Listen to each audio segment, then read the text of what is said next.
This is Woodwords the Podcast, a production of the Kansas City Woodworkers Guild, with host Kevin Thomas and producer Chris McCauley. Here's your host, Kevin Thomas. Welcome back, everybody, to a new season of Woodwords the Podcast. We start this season by bringing in one of the unsung heroes of the Kansas City Woodworkers Guild. He is the board member at large, Tim Locke. Tim, welcome to the show. Thank you, Kevin. I'll start you off like I do everybody else. How did you get your start in woodworking, and was it woodworking a part of your career? Well, woodworking has not been a part of my career, but I'm an engineer, a mechanical engineer by training and occupation. And so I've been involved in engineering and construction my working career, welding technology and industrial items. But what got me started in woodworking was grandkids. And Chris, if you might flip that. So making things for my grandkids was what got me started in woodworking. And we've moved on from there. You have kind of a unique story on how you came to the Guild. Can you share that with us? I'll try. I went to a woodworking show when it was in an Overland Park, some 15 years ago, and I ran into an engineer who I knew professionally who happened to be a member of the Guild. And I stopped by the Guild booth and was looking at the wooden canoe and tables and marquetry and a chair, and I was impressed. And he came up and started talking to me and told me about this Kansas City Woodworkers Guild. And heck, if you join, you could get a 10% discount at our sponsors. And for $50, hell yes, that was a moneymaker. Yeah. And that relationship with our Guild sponsors still goes on to this day. Yeah. And so that's what got me started. And then a couple of technical meeting topics came up. And they seemed interesting, so I showed up. And then this guy in a wheelchair came around and asked me if I could help out with something. He said, we have this auction, and could you pick some things up that people have donated? And I said, well, of course. I can help out a little bit. And so I picked up some tools for our annual auction, and then he shared some of his visions for what the Woodworkers Guild could be. And a group of us used to meet at Birdie's fairly regularly with some adult beverages. And he asked me to participate in an LC meeting or two, so I got a little interested in what was going on in the management levels. And then one night at Birdie's, a couple of LC members cornered me and asked me if I could be talked into being the events director. I'd been around enough to recognize that guy didn't seem like he did hardly anything. Cliff did everything. That was perhaps an oversight on my part. I thought it was just planning the meal for the Christmas dinner. And then Cliff passed, unfortunately. And much to my surprise, I was responsible for a whole lot more, which was okay. The Woodworkers auction was a lot of fun, got a lot of members involved, and it contributed significantly to making the Woodworkers Guild work financially. It also helped the Turners, our sister organization. And one of the things I discovered was, and it really wasn't a surprise, if you put something into an organization, an investment in yourself, you're going to get something out of it. And I am sure that I've gotten a lot more out than I've put in. Can you tell us a little bit about your position as the board member at large? Well, after my tenure as events director, I found out that my ideas were, even though they were harebrained, were just as good as anybody else's. And they were respected just as well as anybody else's. So why not accept more responsibility? And some thought that perhaps my experience as a small business owner and manager might occasionally become of interest to managing the guild and the guild activities. So based on that qualification and my years on the LC, I met the minimum requirements, and the positions of president, vice president, secretary, and treasurer seemed way over too much time, required too much time, as you know, Kevin, from your tours in those positions. And my business travel was extensive, and until COVID remained pretty extensive. So the member at large was a position that was available, and I think I could serve some benefit to the guild. You're kind of responsible for recruiting new volunteers for guild leadership. Would you like to make a pitch to those that might be on the fence about getting them to step up? Well, we know that the guild is a 100% volunteer organization. 100%, no paid professionals. We have 800 or 900 members, actually, something like that. It takes a lot of effort to keep this guild running and working, and supplying the open shop and the training classes and everything that it does. We need volunteers for the guild to continue to prosper and be the inspirational point that it has been for our current group of members. And the only way for that to continue to happen is for more people to step up, contribute a little, and guess what my experience is? If you contribute a little, you'll get something back. So why not? We need a few new members stepping into the guild leadership, and they'll always be welcome, and we're actually short a couple of positions right now. We need a safety and communications director, so please volunteer. Okay. What's been your favorite activity at the guild, and why?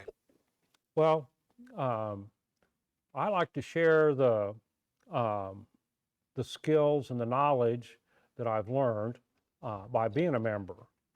Others have shared with me, so sharing those with others, and sometimes it's the skills that I have from outside of the organization here, and sometimes there are skills that we have learned here. Chris, if you can pan. We just happen to have a drawing from one of the classes I teach over here to my left.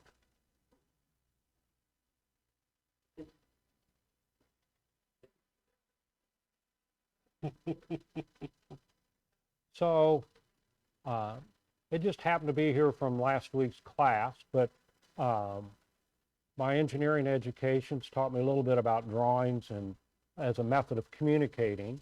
So we produce drawings and sketches and instructions on how to build the products that we build in our training classes.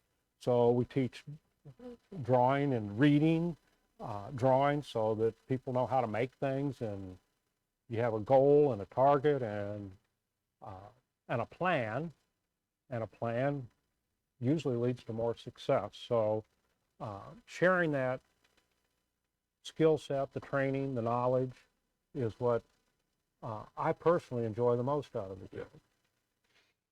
With all you've done for the guild, what has the guild done for you? Well, I feel like I've made a few contributions to the guild's growth as time's gone on. And when you contribute to the guild, or any organization for that matter, you feel like you have a piece of ownership. Part of this guild is mine, maybe a little tiny piece of it, but some of it is mine because of my contributions. And it's here for all of us to share. Now, there's been a whole lot of other people contributed their time, effort, money, resources, and we get to share in all those good things. From Kevin and my position, we can see the machinery that's sitting here in front of us. And that's nice stuff. It's good equipment. And it's well taken care of. So, yes, I get something back. I get knowledge, skill, practice, and occasionally advice. Usually multiple suggestions on how to do the same thing differently. Not all those good suggestions, but. All right, Tim, it's time for our final 3 questions. Are you ready? Okay. Hand cut or machine cut dovetails? I've hand cut a few, and I've also machine cut a few. Machine cut with just a little bit of experience is a heck of a lot faster for me. But there certainly is a pride in being able to do hand cut. And sometimes that's the best way to do it. Chris, if you could show a picture of that workbench I made with a very good instructor. I added a little embellishment to it when it got home, and you can see some big dovetails and the practice pieces laying there on top of the bench. But I don't know how to make those by machine. The only way I know how to do that's by hand. And sure enough, they work. Okay, do you have a favorite Kansas City barbecue? Boy, there's a lot of competition in that. Bryant's would still come to the top of the list. Okay.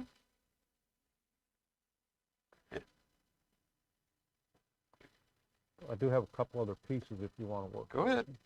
No, and some pictures of a couple other things. Some of the work I do is just to make things for the shop, like shop cabinets, raised panels. Yeah, there may be a little fancier than what you need in your garage, but I'm a woodworker, so why not? Right. And there's a cabinet I've started doing some experimenting with, some green and green design. And it's made out of walnut, Chris. Green and green.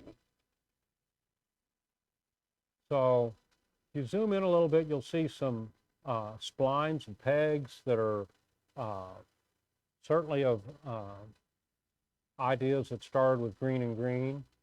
But the cabinet design itself is one from the library back here. We've got plans, and I pulled that out. So, well, that's a good cabinet shape and size. We can make that work. Let's just convert it into something with cloud lifts and ebony splines and pegs in it, and take it to a different level. Okay. Do you have a woodworking hero? Yeah. Guy named Craps. He seems to be everybody's favorite. Well, he's earned it. He has. All right, everybody. Tim, thank you for joining us. And to everyone out there, please be sure to like, share, subscribe, comment. Let us know how we're doing. If there's something you want to see in the future or hear about, let us know in a comment or an email. And if you'd like to see more of the Guild shop, our address is available online, and come by and visit. So till next time, be sure to work safe and get your sawdust on. Thank you. Thanks, Kevin. This has been Woodwords the Podcast, a production of the Kansas City Woodworkers Guild, with host Kevin Thomas and producer Chris McCauley. A special thank you to our guest today, to the Guild's Leadership Committee, and to all of our sponsors. For more information about the Guild, upcoming classes, and events, please visit our website kcwg.org. You can also find us on social media by searching for Kansas City Woodworkers Guild. And remember to hit the subscribe button and ring the bell for notifications.